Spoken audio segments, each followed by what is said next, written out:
आपका क्या होगा आज के क्लास में आप सभी का पुनः एक बार स्वागत है। और इस क्लास में आज हम लोग ऑनलाइन क्लास लेने के सिस्टम पर बातचीत कर रहे हैं कि किस प्रकार हम ऑनलाइन क्लास लेंगे और ऑनलाइन क्लास लेते समय किन किन बातों पर ध्यान रखेंगे।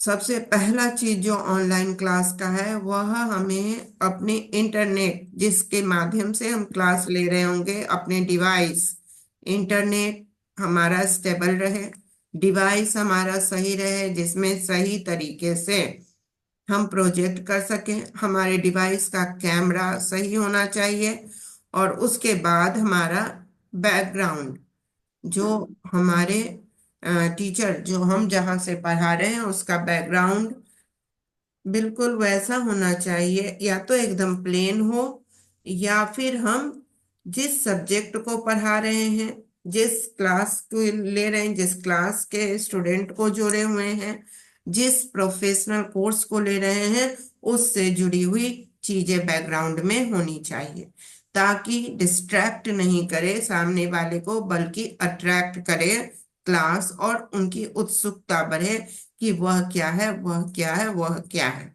जब आपके पीछे वो नजर जाए तो उस पर आपका ध्यान अट्रैक्ट करता हुआ हो, बैकग्राउंड जी सही मैम। होना चाहिए। ओके, क्वेश्चन आपने लिख लिया। आज का क्वेश्चन है, अपनी कॉपी में आपको लिखना है कि ऑनलाइन क्लास लेते समय ऑनलाइन क्लास क्या है और ऑनलाइन क्लास लेते समय हमें किन किन बातों पर ध्यान देना है। ये प्रश्न लिख लीजिए, क्वेश्चन डाल दीजिए कोई चैट बॉक्स में।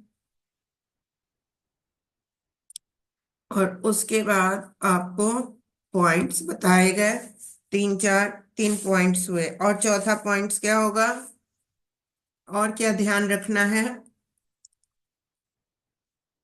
मैम, स्टूडेंट से इंटरेक्शन करते रहना है कि वो अटेंड कर रहे हैं कि नहीं। हाँ, स्टूडेंट से, और स्टूडेंट को हमेशा ध्यान रखना है, हमें परीक्षा नहीं देनी है ऑनलाइन वाली। तो हमारे साथ आप लोग बंद कैमरा के पीछे भी हैं तो कोई फर्क नहीं पड़ेगा। लेकिन अगर आपको एग्जाम देना है और आपको इसका स्क्रीनशॉट डालना है कि कितने बच्चे आपके क्लास में ज्वाइन हुए और कितने बच्चे आपके इंटरेक्टिव थे, कितने बच्चे आपके साथ जुड़े हुए थे, तो उनका फोटो जब आएगा तो उनका फेस वैल्यू वो सामने होने चाहिए जैसे क्लासरूम में रहते हैं। और अगर वो फोटो में नहीं आया, जैसे अभी अभी का मेरा क्लासरूम क्या सही है, बताइए। अभी जो मैं क्लास ले रही हूँ इस क्लास में जो हमारा स्क्रीन है वो स्क्रीन सही है? जी नहीं मैम। नहीं है, सही है ना, क्योंकि एक भी स्टूडेंट का वीडियो ऑन नहीं है, यानी वो क्लासरूम में नहीं है। ऐसे क्लासरूम में वो अनुपस्थित माने जाते हैं, उनको जी मैम। अटेंडेंस नहीं मिलता है। जो बैकग्राउंड में रहते हैं वो अनुपस्थित है, उनको अटेंडेंस नहीं मिलेगा। तो ये मेरा क्लासरूम इंटरेक्टिव नहीं है। आप बोल रहे हैं पीछे से, लेकिन फिर भी ये क्लासरूम नहीं है, क्योंकि क्लासरूम में बच्चे सामने से होते हैं। जैसे सामने प्रत्यक्ष क्लासरूम में होता है, आपके ऑफलाइन क्लासरूम में जैसे आप सामने होते हैं, वैसे ऑनलाइन क्लासरूम में भी जब सामने होंगे बच्चे तभी वह माना जाएगा कि क्लास लिया गया। आज का क्लास आप लोगों का आज का अटेंडेंस 0 है, आप लोग हैं मगर नहीं है, तो आप लोगों का आज का अटेंडेंस मिलेगा? यस और नो? नहीं मैम। नहीं मिलेगा, आज आप लोग नहीं है यहाँ। ठीक है, तो नहीं है टोटल मैम। नहीं। अब जो ऑनलाइन का नियम होगा भाई वही ना होगा, उसी सिर्फ राखी का अटेंडेंस होगा, क्योंकि वो जल्दी से उपस्थित हो गई। ठीक है, अटेंडेंस नहीं मिलेगा। तो ऑनलाइन में नियम है कि आपके बच्चे जब क्लासरूम में विजुअल हों, दिख रहे हों, तब उनका अटेंडेंस मिलेगा, नहीं तो नहीं मिलेगा। ये हो गया तीसरा। चौथा क्या होगा? चौथा पांचवा जो भी है पॉइंट ध्यान रखेंगे।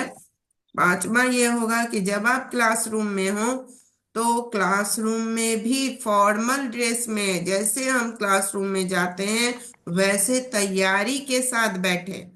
स्टूडेंट को, जब स्कूल के स्टूडेंट का क्लासरूम होता है ऑनलाइन, तो स्कूल ड्रेस में बैठने के लिए बोला जाता है। आप तैयार होकर बैठते हैं, तब क्या होता है, आपके मन में फीलिंग आती है कि हम क्लासरूम में हैं। ठीक है, उस फीलिंग के साथ जब आप बैठते हैं तब आप सीख रहे होते हैं। पुष्पांजलि उपस्थित हो गई, राकेश उपस्थित हो गए, ठीक है। तो अब आप लोगों का अटेंडेंस है, शेष लोगों का अटेंडेंस नहीं है। अटेंडेंस मतलब क्लासरूम में विजुअल दिखना चाहिए। जो दिखेंगे वही क्लासरूम में है, जो नहीं दिखेंगे वो क्लासरूम में नहीं है। ठीक है, तो रोशन दिख गए और अंबिका दिख गई, तो आप लोग क्लासरूम में हो गए। ये आपका स्क्रीन ऐसा आना चाहिए। अब जब ये स्क्रीन आपको बोला जाएगा एक ऑनलाइन क्लास लेकर आप अपने क्लासरूम के स्क्रीनशॉट को भेजें, तो स्क्रीनशॉट पे आपके 5 मार्क्स होंगे। अगर 5 मार्क्स आपके स्क्रीनशॉट पे हैं तो अभी आप मेरे स्क्रीनशॉट पे 5 मार्क्स है। अभी कितना मार्क्स आप देंगे हमको बताइए? 4 मार्क्स। 4 मार्क्स नहीं मिलेगा हमको। अगर 5 मार्क्स स्क्रीन पर है, इस स्क्रीन में कितने बच्चे हैं उस आधार पर है, तो 4 मार्क्स नहीं मिलेगा 5 मार्क्स में, जी क्योंकि मैम, बच्चे 4 मार्क्स नहीं हैं। मिलेगा आउट ऑफ नहीं, 5 में। हाँ, आउट ऑफ 5 में 4 नहीं मिलेगा, क्योंकि नहीं। 14 बच्चे में मात्र हमको छोड़ दीजिए तो 13 लोग हुए। और 13 लोगों में 1 2 3 4 5 6 7 लोग ऑन, सिक्स। तो 14 में 7 ऑन है, तो 50% हुआ ना। जी जी मैम। आपको मूल्यांकन भी पढ़ना है, इवैल्यूएशन भी पढ़ना है, तो मूल्यांकन करते समय वो बहुआ टीचर देख के नहीं, मुंह देख के नहीं मिलेगा नंबर। आपको मूल्यांकन करते समय प्रॉपर निकालना पड़ेगा परसेंटेज। तो अभी हम मात्र 50% मेरा परफॉर्मेंस अच्छा है। अभी सिर्फ हमने 5 में 2.5 नंबर का काम किया है, और जी मैम। 2.5 में भी हमको 2 नंबर मिल सकता है। कैसे बताइए? सारा चीज प्रॉपर नहीं है मैम। बहुत सारा चीज, सारे चीज स्क्रीन हाँ, स्क्रीन के बैकग्राउंड हो गया, फिर नहीं सारे वो लोग अलग प्रेजेंट नंबर नहीं है है, मैम। यहाँ हम सिर्फ इस तो पर स्क्रीन बात के करें वो तो अटेंडेंस की। ऑनलाइन स्क्रीन में ऑनलाइन स्क्रीन में तो वो मैम दिख रहा है ना कि तो सारा चीज उसका है कि मार्क्स, नहीं है। मान लीजिए वो 2 नंबर का मार्क्स रहेगा तो वो 2 नंबर अलग कटेगा। अच्छा। हमको अभी मार्क्स का आप लोगों को बताएंगे कि कैसे मार्क्स को हम लोग डिवाइड करते हैं, वो आप लोगों का क्लास होगा तो बताया जाएगा। तो मान लीजिए 5 नंबर आपके अटेंडेंस के हैं, 2 नंबर आपके बैकग्राउंड के हैं, 1 नंबर आपके ड्रेसअप के हैं, आपकी उपस्थिति का है ना। फिर 10 नंबर हम्म। आपके प्रेजेंटेशन का है, तो प्रेजेंटेशन में वीडियो जाएगा कि आपने कैसे बोला, कैसे सब्जेक्ट मैटर को रखा, कैसे आपने माइक्रो टीचिंग जो अभी आप कर रहे हैं उस माइक्रो टीचिंग का आपने ध्यान रखा कि नहीं रखा। तो वो आपका माइक्रो टीचिंग के 10 पॉइंट पर 20 नंबर जाएगा, 8 पॉइंट पे 16 नंबर जाएगा, या 8 पर 8 नंबर जाएगा। वो कैसे आप डिवाइड करते हैं उस पर निर्भर करेगा। ठीक है, तो यहाँ सिर्फ अगर अभी हम अटेंडेंस की बात करें, तो अटेंडेंस का अगर मेरा 5 नंबर है, तो अभी हमारे क्लासरूम को आप लोगों ने मेरे नंबर 0 कर दिए, है ना। आप मेरा 2 नंबर के लायक किस, हाँ बिल्कुल, रसम 2 नंबर सिर्फ हमको मिलेगा। मैं बहुत अच्छी टीचर हूँ, मैं बहुत अच्छा पढ़ाती हूँ, मुझे लव लेटर मिला कि बहुत अच्छा पढ़ाते हैं, लेकिन आपके चलते मेरा नंबर यहाँ 2 नंबर आ गया, है ना। क्योंकि आपकी उपस्थिति, अब क्यों इसमें क्या क्या दिखेगा? निरंजन का कैमरा हिल रहा है, डिंग डिंग डिंग डिंग डिंग डिंग डिंग डिंग। फोटो जब हम लेंगे स्क्रीनशॉट तो ढीला आ जाएगा, टेढ़ा आ जाएगा, स्टेबल नहीं आएगा, उस आधार पर नंबर कट जाएगा, है ना। अब मान लीजिए हम क्लासरूम का, ये क्या नाम है, राखी दीवार में सट के ऐसे चिपक के बैठी हुई है, सीधी नहीं बैठी हुई है, फोटो आएगा तो लेटा हुआ आएगा। ठीक है, तो आ जाएगा कि क्लासरूम में वो एकदम रिलैक्स्ड क्लासरूम में उपस्थित नहीं है, वो रिलैक्स अपना जो बोलो भाई राम राम राम। मेरा नंबर तो गया, मेरा नंबर हर एक फोटो को ऐसे ऐसे खोल के देखा जाएगा। और हर एक को देख देख के बैठना भी ठीक बैठी हुई है ना, प्रॉपर जैसे स्टूडेंट को बैठना चाहिए बैठी हुई है, वो दिख रही है। तो उसका सही नंबर 1 नंबर, इसमें से हमको 0.5 नंबर सही मिलेगा। तो इस तरीके से मेरे सारे ऐसे ऐसे सबको देखा जाएगा कि कौन सही क्लास में है कि नहीं। बच्चे सिर्फ हम आए, खोले क्लास और बोल बोल बोल बोल बोल, बक बक बक बक किए, बंद किए, चले गए, तो क्या हमको नंबर मिलेगा? बिल्कुल नहीं मिलेगा। तो क्या क्लासरूम जो होता है इंटरेक्टिव होता है। क्लासरूम किस किस से बनता है? क्लासरूम मैनेजमेंट में क्लासरूम किन किस से बनता है? Teacher, student. स्टूडेंट और क्लासरूम मैनेजमेंट, यानी क्लासरूम के जितने भी एसेसरीज हैं वो सब कुछ। और क्लासरूम में जब ऑफलाइन क्लासरूम है तो वो तो मेरे द्वारा सजाया हुआ है, ठीक है। लेकिन अभी का क्लासरूम वर्चुअल जो क्लासरूम है, ऑनलाइन क्लासरूम है, वो सभी के द्वारा सजाया हुआ है। अब कोई किचन में बैठकर खाना बनाते बनाते भी ये क्लासरूम देख सकता है, लेकिन वो दिख गया टीचर को तो क्या होगा? आपने अपने बच्चे को क्लास के लिए मोटिवेट नहीं किया है, तो वो पापा को चाय बना के देते हुए भी हमारा क्लास अटेंड कर रही। ट्रेन में किसी ने अभी कहा कि मैं ट्रेन में हूँ, और ट्रेन से, तो ट्रेन में मतलब कि क्लास के समय आप नहीं है क्लासरूम में, आप ट्रेन में घूम रहे हैं। तो ऑनलाइन क्लास लेते समय ठीक है नहीं, ट्रेन। वो वो हम्म। मैम दूर से आता है ना, इसीलिए ट्रेन में है।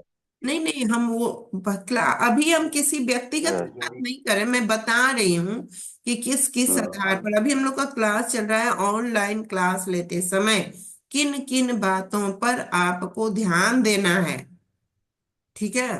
तो उन बातों पर ध्यान की बात आ रही है, वो ठीक है, वो ट्रेन से आ रहे हैं वो ठीक है, पर मेरा नंबर तो कटा।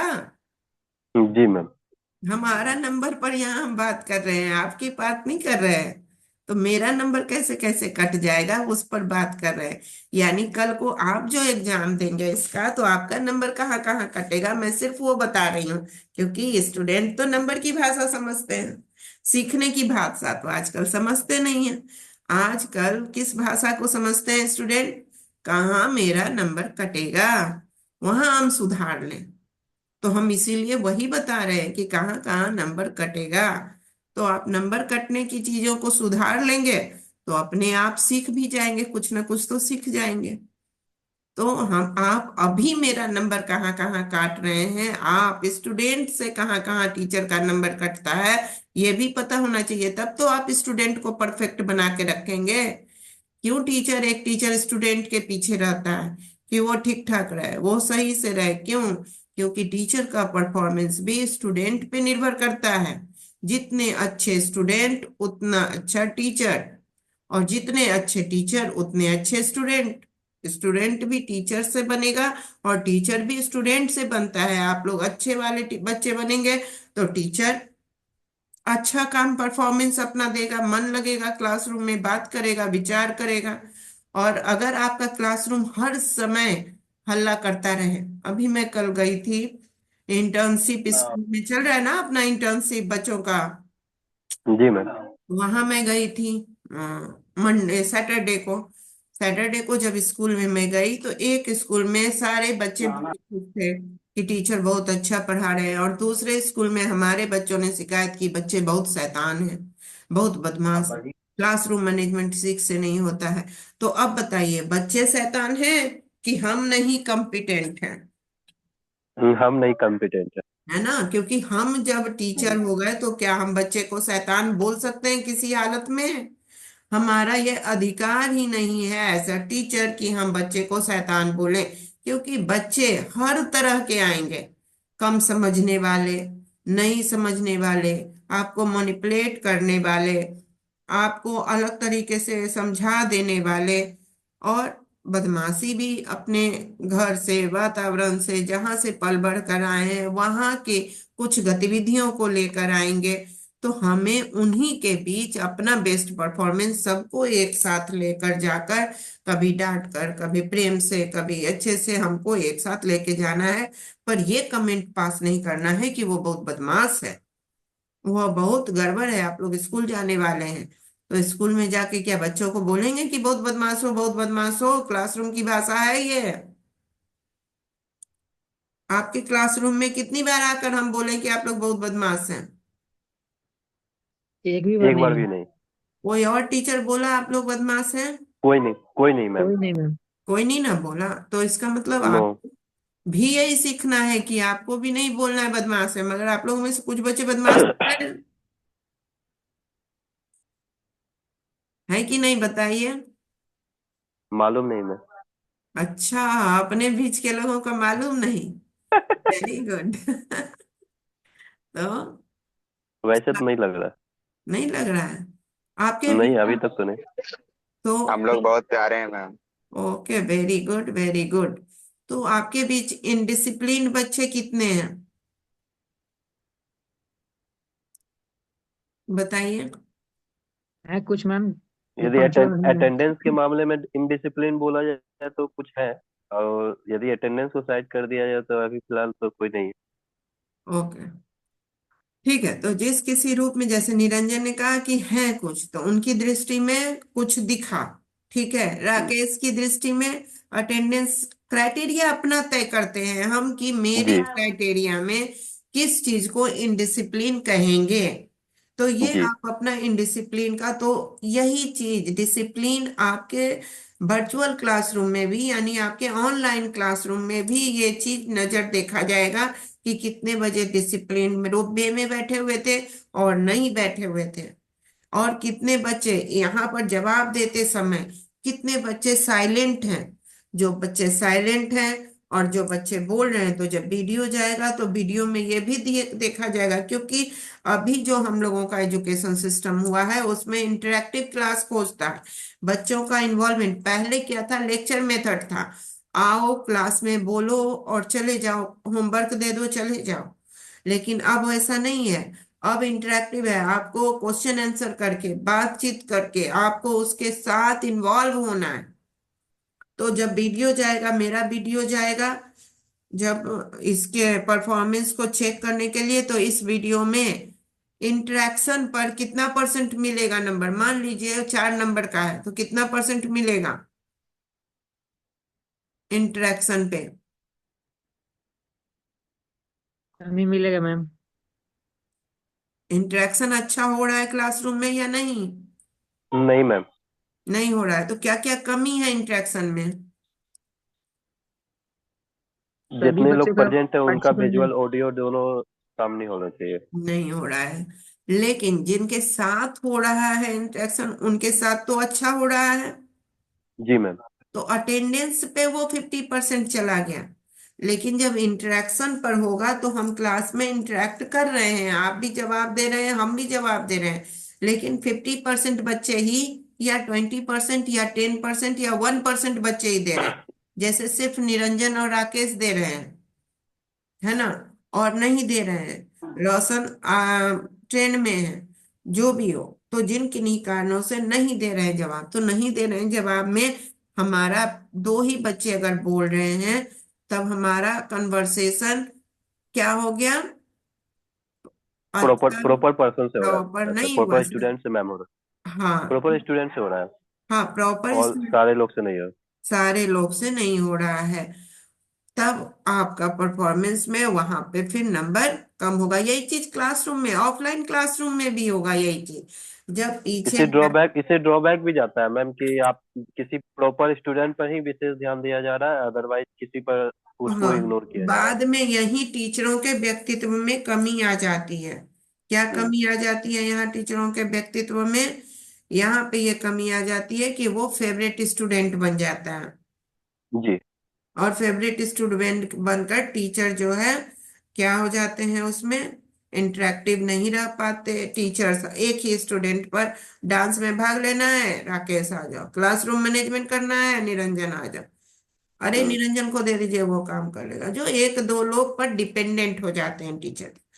और फिर तब वहां परफॉर्मेंस, वहां पर फिर इनडिसिप्लिन धीरे धीरे क्लासरूम में फैलने लगता है, क्लासरूम में जी। ये चीज गड़बड़ होने लगती है। तो वर्चुअल क्लासरूम में भी फिर उसका असर होने लगता है, ये टीचर हमको मानती ही नहीं है तो हम काहे लिए उसके क्लासरूम को ज्वाइन करें, हमको कुछ भी बोल देती है हम क्यों ज्वाइन करें, कुछ भी कर देती है हम क्यों ज्वाइन करें, है ना। तो इस तरीके से हम उसमें नहीं आ, बच्चे से अच्छा परफॉर्मेंस नहीं ले पाते हैं। हाँ, बिल्कुल। हमेशा रहेगा माइंडसेट निगेटिव रहेगा, और निगेटिव माइंडसेट में फिर चीजें गड़बड़ हो जाएंगी। आप हमसे बहुत आकांक्षा रखते हैं, ऐसे टीचर से आप बहुत इच्छा रखें। अब मान लीजिए उन इच्छाओं में, अब आपने एक बार बोला कि चिल्ड्रंस डे मनाइए मैम, इतना चीज होगा, एक बार पूरा हो गया, आपकी इच्छा एक बार पूरी हो गई।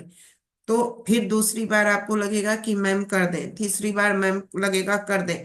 लेकिन अ, व्यक्तिगत खर्च पर या व्यक्तिगत परफॉर्मेंस पर कोई टीचर कितनी बार करेगा? एक बार, दो जी मैम। बार, है ना। बार बार नहीं जी मैम। करेगा। तो फिर जी। एक बार, अगर इसलिए टीचर मन नहीं बढ़ाते हैं, क्योंकि एक बार कर दिया तो बच्चों के मन में आ गया कि बार बार कराएं। और बार बार जब आप नहीं करते हैं तो फिर आपके मन में असंतुष्टि, जो किया हुआ है भूल जाते हैं, और जो जी, नहीं किया अनसेटिस्फाइड हो हुआ है, जाते हैं तो हाँ, फिर। उस पर ध्यान केंद्रित हो जाता है। इसलिए हमको अपना भी ये चीज ध्यान रखना पड़ता है कि हम कैसे परफॉर्म करें कि वो हमेशा, सालों भर हमेशा मेंटेन रहे चीज। ऐसा ना हो कि एक दो बार हम बहुत ज्यादा बढ़ावा दे दिए और आपकी आकांक्षाएं हमसे बढ़ गई। आपने एक चीज मांगा, हमने दिया, दूसरा चीज मांगा, हमने दिया, क्लासरूम में ये चीज दे दीजिए मैम, दे दिए, ये चीज दे दीजिए मैम, दे दिए। और फिर तीसरी बार आपका क्या होता है, पहले हम 10 रुपए की चीज मांगते हैं, फिर 20 रुपए की, फिर जी। 3,000 की, फिर 5,000 की, फिर लगता है इतना मिल जा रहा है तो 20,000 की, फिर 50,000 की, और फिर असंतुष्टि। ये पेरेंट्स के साथ भी ऐसा होता है। तो इस पर भी ध्यान रखना पड़ता है, ऑनलाइन में भी ऑफलाइन में। ओके। जी मैम। ठीक है, तो आज का यही क्वेश्चन रहा। आप लोगों को इसी क्वेश्चन को फिर कॉपी में वो 3 क्वेश्चन लिख लेने के बाद, वो 3 प्रश्नोत्तर लिख लेने के बाद चौथा ये प्रश्न लिखना है, आंसर। क्वेश्चन क्या पिछला रहेगा? मैम पिछला दिन का एक क्वेश्चन रह गया था डिस्कशन करना, हाँ, कौन सा? कि सृजनात्मक लेखन में पाठक एवं लेखक का किन किन महत्वपूर्ण विषयों पर ध्यान देना चाहिए। हाँ, बहुत अच्छा। तो सृजनात्मक लेखन पे पाठक और लेखक, सृजनात्मक लेखक में दो, लेखन में दो पक्ष होता है। जैसे क्लासरूम में दो पक्ष होता है, टीचर और स्टूडेंट, उसी तरीके से लेखन में भी दो पक्ष होता है। पाठक किसके लिए हम लिखते हैं? पाठक के लिए लिखते हैं, है ना। और लिख कौन रहा होता है? रचनाकार, लेखक। लेखक लिख रहा होता है, और किसके लिए लिख रहा होता है? पाठक के लिए लिख रहा होता है, खुद के लिए नहीं लिखता है कोई भी। कोई उसको पढ़े उसके लिए लिखता है, चाहे वह एक शब्द ही किसी चीज के लिए लिखे, लेकिन वह लिखता किसके लिए है? पाठक के लिए। तो पाठक और लेखक दोनों, हाँ, क्या लिख रहे हैं? रोशन, रोशन ने क्या लिखा, देखिए तो, मैसेज दिख रहा है।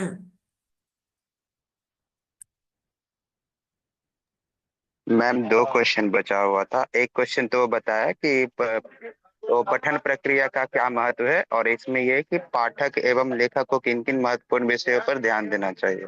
हाँ, ठीक है। तो पहले हम लोग अभी महत्वपूर्ण विषय पर कर रहे हैं ना चर्चा, लेखक और पाठक को।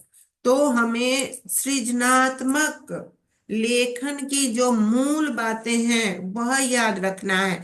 सृजनात्मक लेखन, लेखन किस लिए? लेखन का क्या मूल उद्देश्य होता है,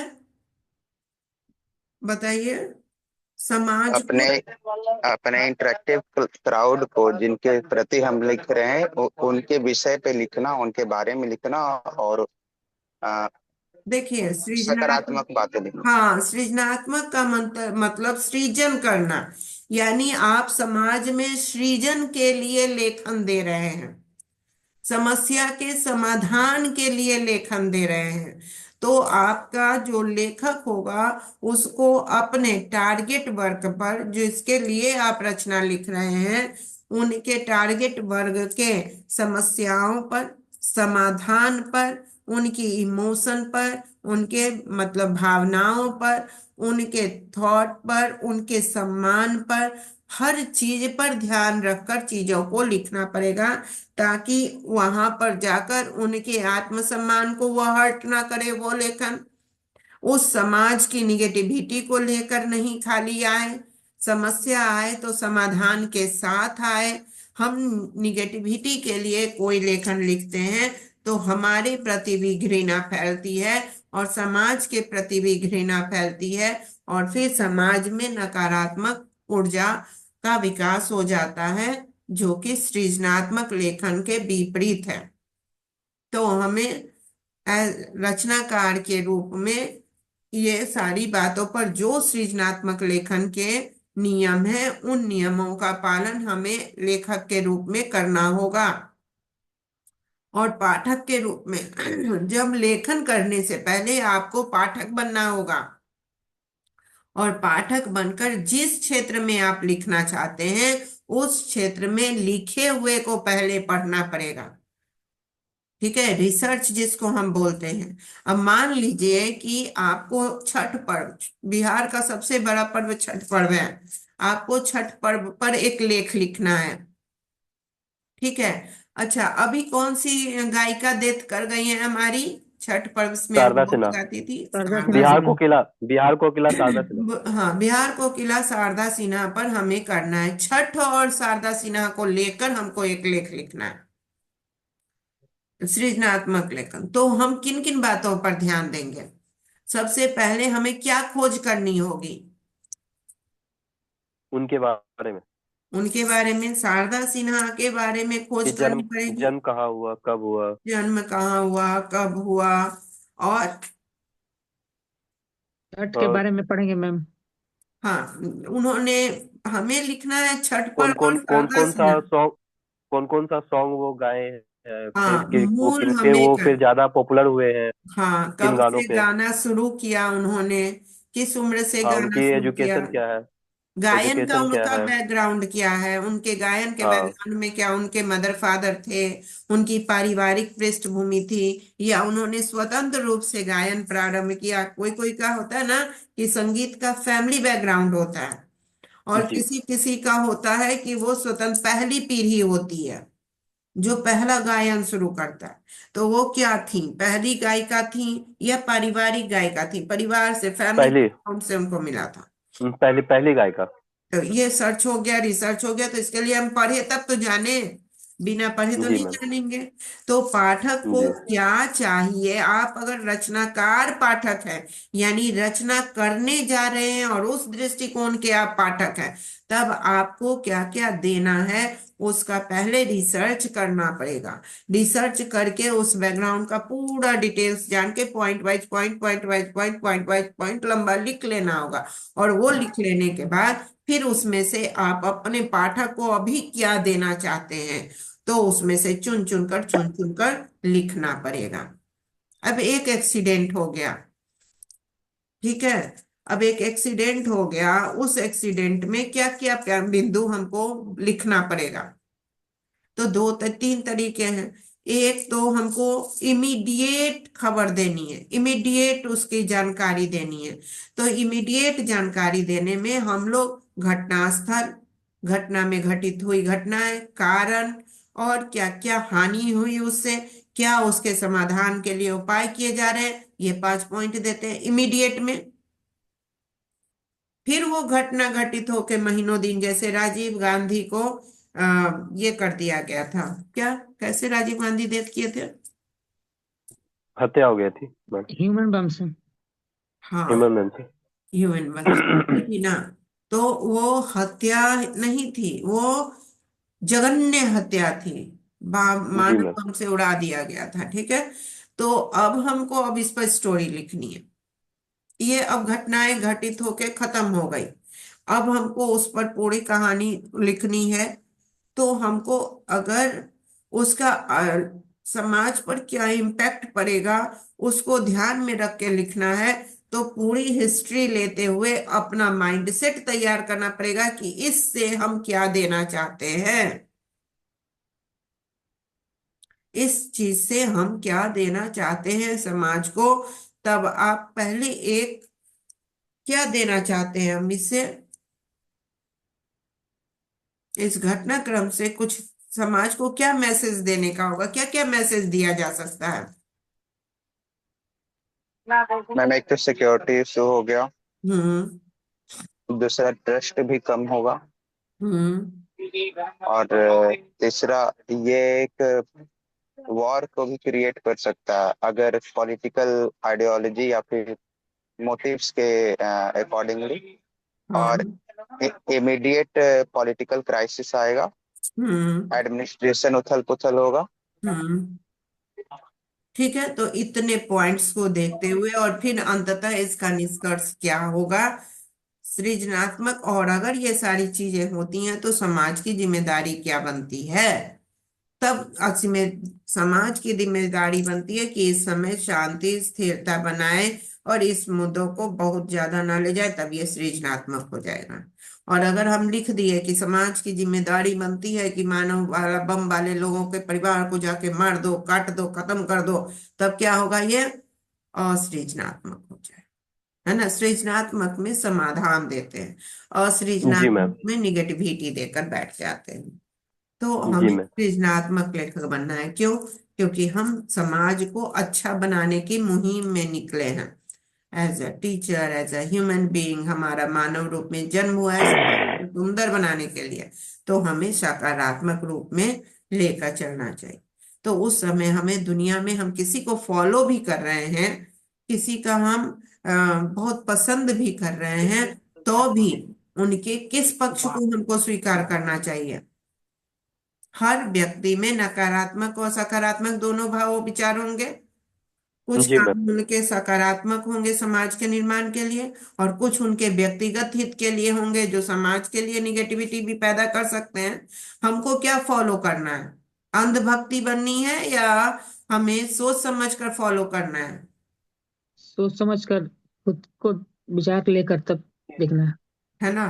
तो हमें अंधभक्ति किसी की नहीं करनी है, बल्कि हमें क्या करनी है, सोच समझकर जो अच्छा पक्ष है उसको स्वीकार करना है, और जो अच्छे पक्ष नहीं है, हम माता पिता तक को में भी हम विचार विमर्श करते हैं अपने मन में।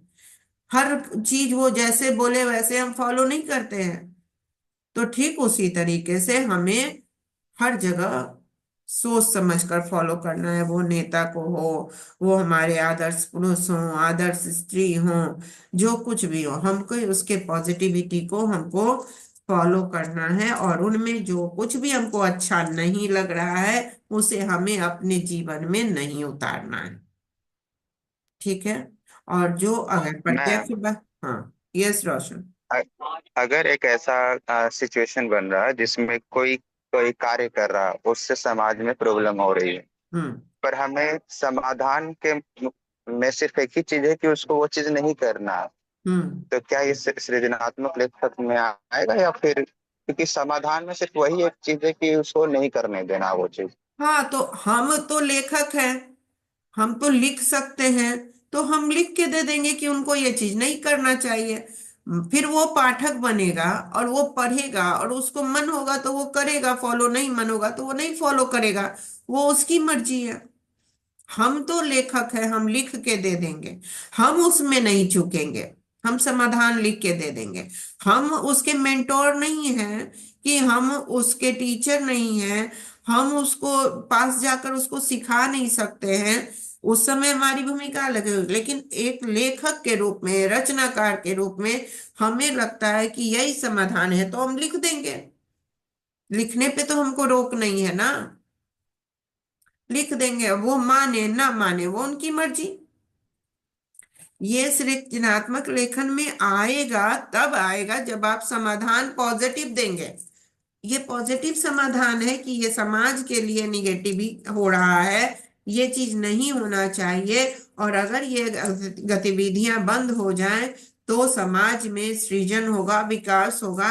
तब वह समाधान के रूप में जब आप देते हुए चीजों को लेके जाते हैं तो वो सृजनात्मक में आएगा। लेकिन आप बिना समाधान के सिर्फ लिख देते हैं वो, तो वो फिर असृजन में आएगा, क्योंकि सृजन कुछ हुआ ही नहीं। ये मकान गड़बड़ है, सरकार ने इस मकान को घोषित कर दिया है कि इसमें रहना खतरनाक है। यहाँ तक सरकार के न्यूज हुए, इंफॉर्मेशन हुए, तो ये ना सकारात्मक लेखन हुआ ना नकारात्मक लेखन हुआ। लेकिन ये सकारात्मक और नकारात्मक में कब बदलेगा?